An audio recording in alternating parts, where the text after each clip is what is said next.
If Brucey's just going to start making up formations, how the hell am I meant to predict the lineup?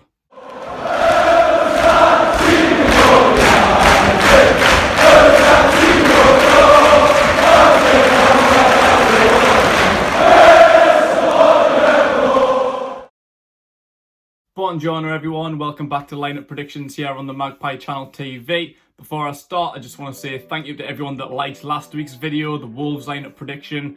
I set a target of 75 likes, underestimating you beautiful bastards. Absolutely smashed it within a couple hours, ended on I think 128 likes. So I'll set another target for this one of just 100. We'll start slow, build up week by week. So thank you very much for all the 128 likes last week. And just a reminder to subscribe to the Magpie Channel TV while you're here. Hit that big red button. Close to 8,000 subscribers now. Thank you very much to everyone who's already done that. Everton at home is the game in question here. St James's Park on Sunday, 2 o'clock kickoff I think it is. I can't even remember. I've been busy this week. I'm just going to jump straight into it. Brucey's press conference this morning, waffling on about a load of shit, defending his system. He says, I think it's important that you've got the ability to change. We had to be better defensively. We'd been too open and had too many chances created against us.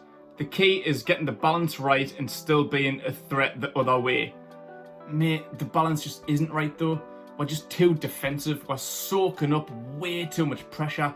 Game in, game out, week after week. Defend, defend, defend. Soak up all the pressure. And sooner or later it's just going to break. It's like you can only hold off for so long and sooner or later something's going to break through. Which it always does. But typical Brucey, he always gets lucky. We're lucky that we hadn't conceded a goal until about the 81st minute against Wolves, and we got a brilliant free kick from Jacob Murphy to pull it out and got the point. And it's all these on papers that all the Graham Souness's and the Jamie Carragher's and all these dickheads are looking at, going, oh, Bruce is doing a really good job, because the results on paper are doing Bruce justice, but the performances aren't, and I'm fucking raging about it. So I've got a lineup written up. It's a slight change from what it was on Sunday with a few people out. I'll go through them now, go through the injuries.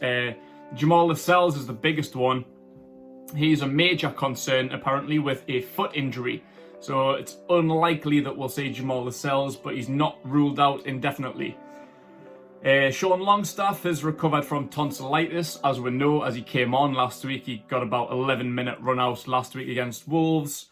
Matty Longstaff, he's came back into the under-23s in the last couple of weeks. He's got a game and a half under his belt, and as the time is now, the under-23s have just kicked off as I'm filming this.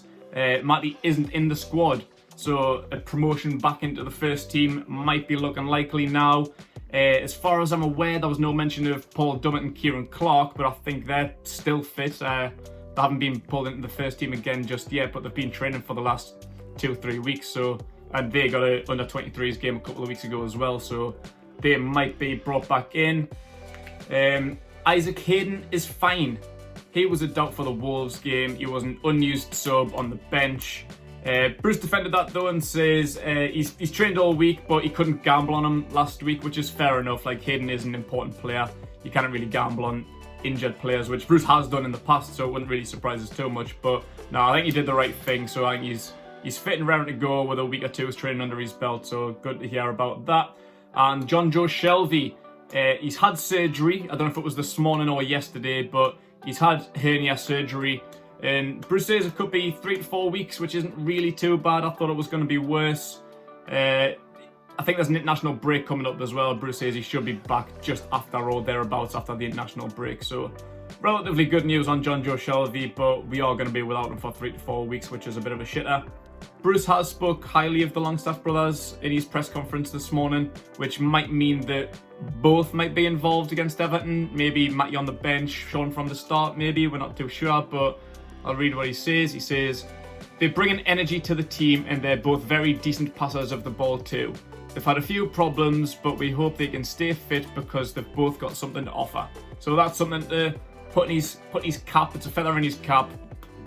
Couple of options there. If Matty's back fully fit, it's another great option to have. With Shelvey being out and Hayden in and out with the team a little bit, Hendrick not performing too well. Haven't really seen much of Sean either, so it's great to have them back available now.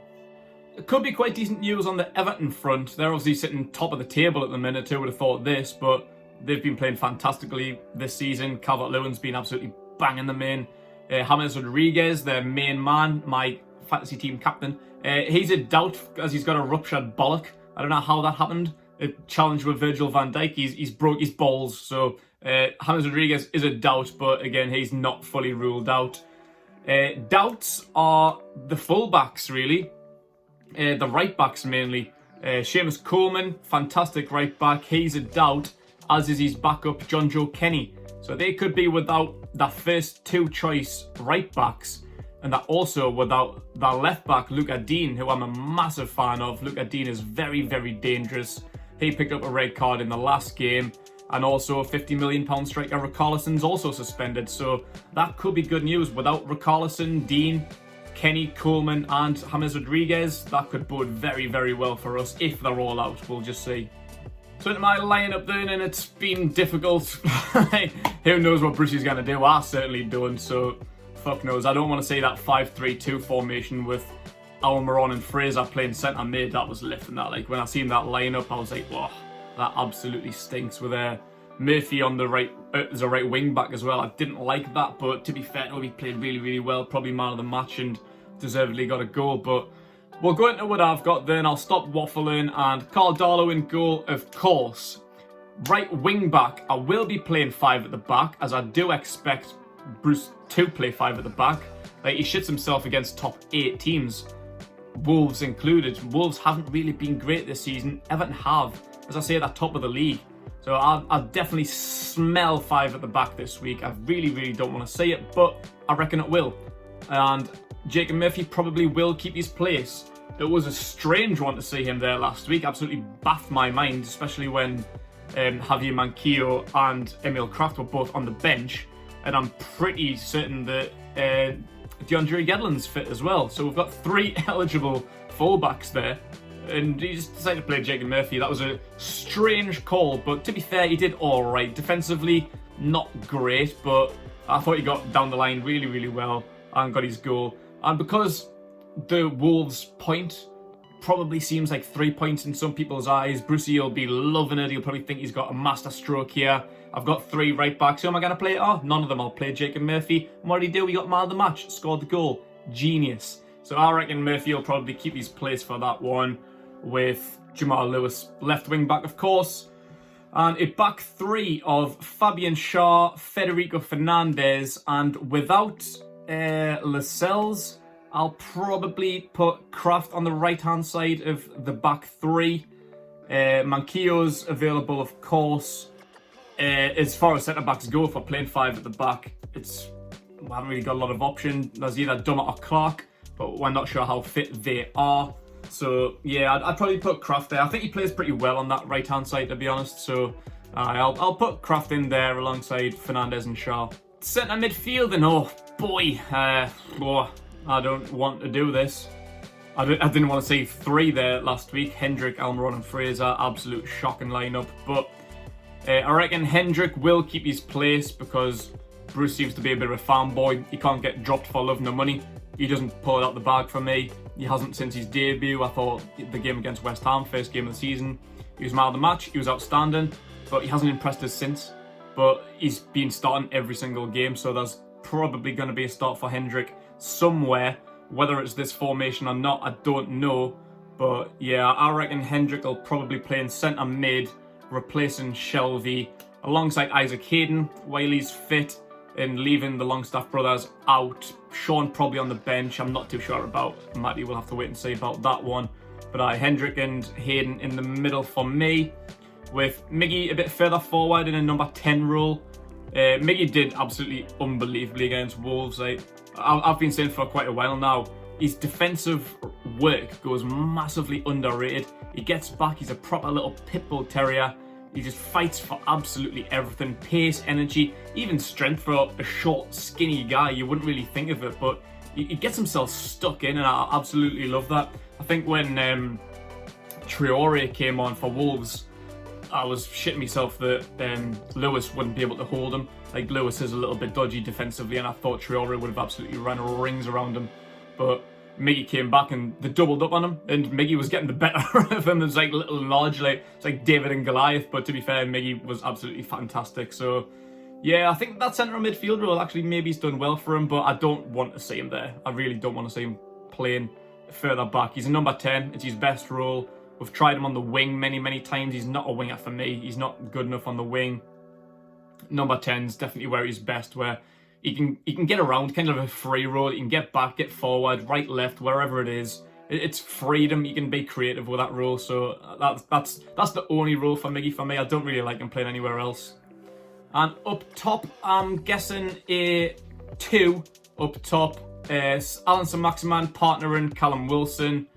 Saint-Maximin can obviously drop back and help Miggy out more in the middle, drift out wide, kind of a free striker role, if you will, with Wilson up top, just so he's not so isolated, just standing there with his finger up his arse, taking phone numbers, Christmas card addresses with the centre backs. Like, you might as well. You'll be best mates with Michael Keane at the end of this game, I bet. But with Saint-Maximin there for pace, creativity to help out, as long as we're getting the ball to him.